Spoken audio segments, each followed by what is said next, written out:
Akashvani presents Morning News.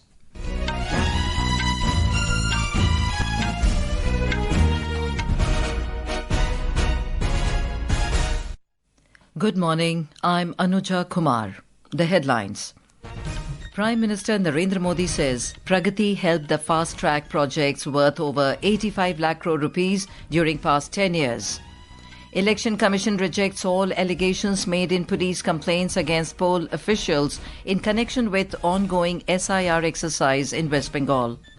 Government notifies February 1st as date from which additional excise duty to be levied on tobacco products. External Affairs Minister S. Jaishankar says former Prime Minister Khalida Zia's vision will guide development of partnership between India and Bangladesh. People across the globe welcome New Year with display of fireworks and celebrations. And Junior National Coco Championship begins at Gunjur in Bengaluru. And now the news in detail. Prime Minister Narendra Modi chaired the 50th meeting of Pragati, the ICT-enabled multimodal platform for proactive governance and timely implementation in New Delhi yesterday. During the meeting, Mr. Modi reviewed 5 critical infrastructure projects across sectors, including road, railways, power, water resources and coal.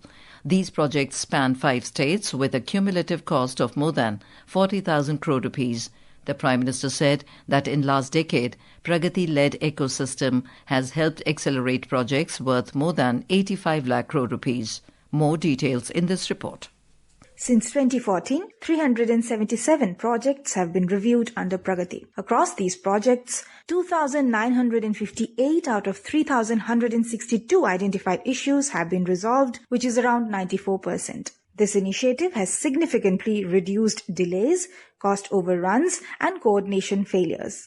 During the meeting, Prime Minister said that as India moves at a faster pace, the relevance of Pragati has grown further. He noted that Pragati is essential to sustain reform momentum and ensure delivery. Prime Minister said Viksit Bharat at 2047 is both a national resolve and a time-bound target, and Pragati is a powerful accelerator to achieve it. The Prime Minister emphasized that Pragati must be strengthened further in the years ahead to ensure faster execution, higher quality and measurable outcomes for citizens. With Anand Kumar, Suparna Saikia, Akashvani News, Delhi.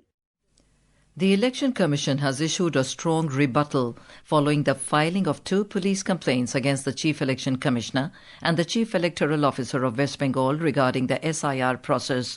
In a formal statement, the CEO's office dismissed the allegations as pre-planned and baseless, labelling them a deliberate attempt to intimidate officials performing their legal duties for SIR 2026. The Commission asserted that these intimidation tactics are designed to derail the electoral process through external pressure. The poll body maintained that such efforts would not succeed. The government has notified February the 1st as the date from which additional excise duty will be levied on tobacco products and a new cess on pan masala. The new levies on tobacco and pan masala will be over and above the GST rate and will replace the compensation cess, which is currently being levied on such sin goods. According to the notification, pan masala, cigarettes, tobacco and similar products will attract a GST rate of 40%, while BDs will attract 18% GST. On top of this, a health and national security cess will be levied on pan masala, while tobacco and related products will attract additional excise duty. The Parliament had in December approved 2 bills allowing levy of the new health and national security cess on pan masala, manufacturing and excise duty on tobacco. External Affairs Minister S. Jaishankar represented India at the funeral of former Prime Minister Khalida Zia and handed over to Bangladesh Nationalist Party BNP leader Tariq Rahman a letter of condolences from Prime Minister Narendra Modi.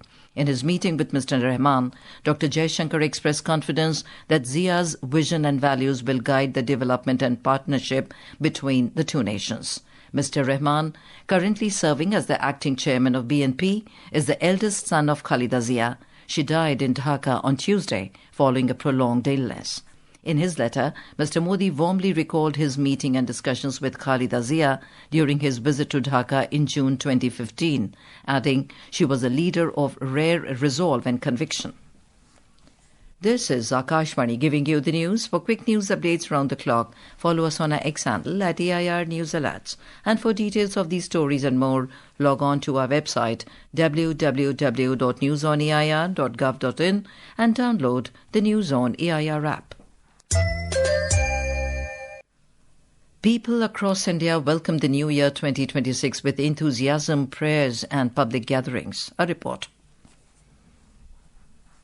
In the national capital, celebrations were seen at key locations such as Connaught Place and India Gate, where crowds gathered despite dense fog. In Goa, dazzling fireworks illuminated the sky as locals and tourists gathered at popular party hubs, with hotels and beach shacks hosting special events. In Mumbai, revelers welcomed 2026 at landmarks including Chhatrapati Shivaji Maharaj Terminus. In the hills of Himachal Pradesh, celebrations were held in Dharamshala, while tourists in Sonmarg, Jammu and Kashmir welcomed the New Year amid snow-clad landscapes. People in Gwalior, Madhya Pradesh welcomed New Year with fireworks and Bollywood music. In Telangana, Hyderabad saw large crowds enjoying fireworks, music and late-night festivities, while Bengaluru and Karnataka welcomed 2026 with fireworks. In Amritsar, devotees thronged Sri Harminder Sahib to offer prayers as the clock struck midnight. Nitya Franco, Akashvani News, Delhi. The world has also welcomed 2026 with a bang as revelers enjoyed fireworks and parties to usher in the new year. The Pacific island nation of Kiribati was the first country to enter 2026 as the clock struck midnight in its Line Islands, officially kicking off the New Year celebrations worldwide. Auckland in New Zealand marked the occasion with a spectacular firework display over the Sky Tower. In Australia, the iconic Sydney Harbour Bridge lit up the night sky as thousands of residents and tourists gathered along the waterfront for the city's world-famous fireworks, a vibrant display of colour, light and music. In UK, London rang in 2026 with a massive firework display over the London Eye, marking a full-scale return to its world-famous celebrations. In a more quiet approach, Athens updated its celebration to be more inclusive by using low-noise fireworks and drones to protect pets and children who are sensitive to loud sounds. The United Arab Emirates rang in the new year with large-scale fireworks and drone displays that drew heavy crowds to waterfronts and city centres, with Dubai and Ras Al Khaimah hosting the most prominent celebrations. Our correspondent from Dubai has filed this report. The United Arab Emirates has welcomed the new year with spectacular fireworks, drone shows across several Emirates as thousands gather at public venues and waterfronts to mark the start of 2026. In Dubai, the world's largest tower, the Burj Khalifa became the center of the celebrations at midnight. The landmark lit up with coordinated display of fireworks, LED visuals, lasers and fountain choreography. Large crowds gathered in downtown Dubai while shows were streamed live to viewers around the world. Fireworks were also held at key locations including the Atlantis, the Palm, the Blue Waters, Burj Al Arab, JBR and the Global Village. In the capital Abu Dhabi, New Year celebrations were led by an extended program at the Sheikh Zayed Festival in Al Watfa. This is Vinod Kumar for Akashvani News from Dubai. President Draupadi Murmu, Prime Minister Narendra Modi and Vice President C.P. Radhakrishnan have extended greetings to citizens of the country and abroad on the occasion of New Year. In a message, the President said that the New Year symbolizes renewed energy and positive change and serves as an opportunity for self-reflection and fresh resolutions. President Murmu urged everyone to strengthen their commitment to the nation's development, social harmony and environmental protection. In his message, Prime Minister Modi expressed hope that the year would bring good health and prosperity with success and fulfillment in everyone's efforts. He prayed for peace and happiness in the society. In his message, Vice President C.P. Radhakrishnan expressed hope that the year would bring peace, good health, happiness and prosperity to all and strengthen their collective resolve to build a stronger and a developed India. The year 2025 stands as a defining chapter in India's development journey. It saw policies translate into progress and intent into impact. Today, in this special series, Year of Reforms, we bring to you how the year 2025 was a watershed year for the Indian sports. A report.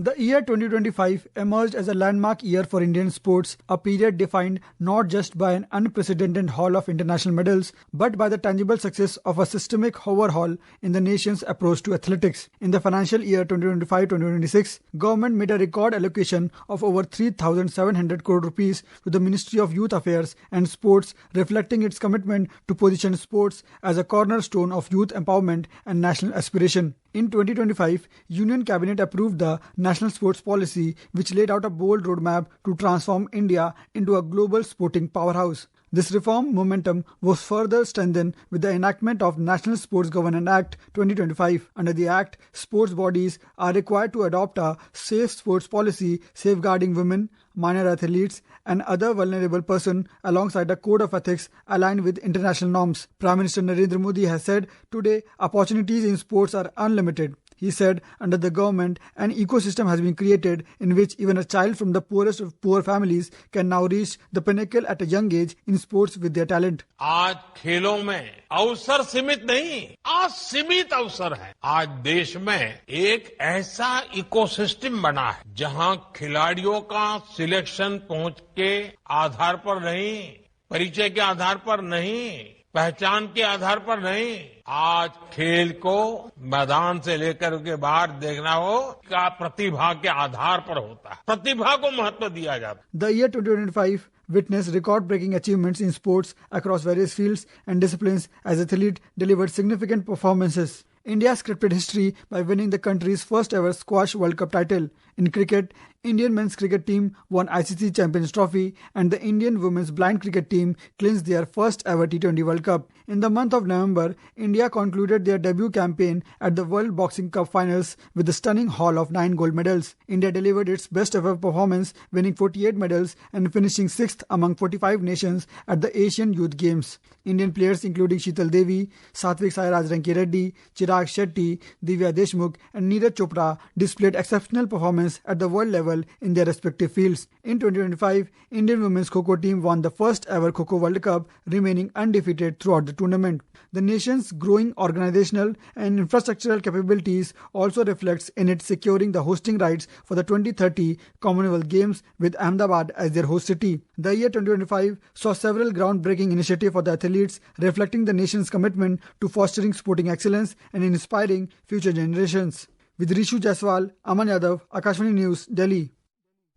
And in sports, the 44th Junior National Coco Championship began at the Atal Bihari Vajpayee Stadium in Gunjur, Bengaluru yesterday.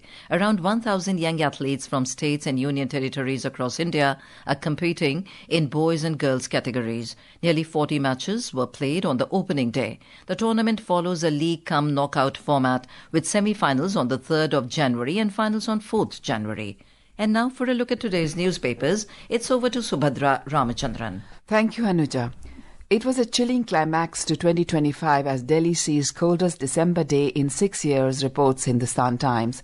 The Times of India writes, Supreme Court to prioritize hearing cases of disadvantaged sections, including disabled BPL, elderly and acid attack survivors. Reiterating its stance on the ceasefire between India and Pakistan was negotiated through DGMO level talks. New Delhi rejects the claim of China's role in truce with Pak, cites the Tribune. Informal workers aged 16 years and above required to register, states the government in its new draft on labour laws, notes the Indian Express. Financial Express gives a report of TRAI saying India broadband user base crosses 1 billion. Corporate India is set to score higher in hiring, subject, writes the Economic Times. And finally, double-humped Bactrian camels, Zanskar ponies and Indian breed dogs of the Army to Steel show at Republic Day parade in the national capital this year, cites the Pioneer. And with that, it's back to you, Anuja. Thank you, Subhadra. And now, before we end the bulletin, the headlines once again. Prime Minister Narendra Modi says Pragati helped fast-track projects worth over 85 lakh crore rupees during past 10 years. Election Commission rejects all allegations made in police complaints against poll officials in connection with the ongoing SIR exercise in West Bengal. Government notifies February the 1st as date from which additional excise duty to be levied on tobacco products. External Affairs Minister S. Jaishankar says former Prime Minister Khalida Zia's vision will guide development of partnership between India and Bangladesh. People across the globe welcome New Year with display of fireworks and celebrations. And with that, we end the morning news. Have a nice day.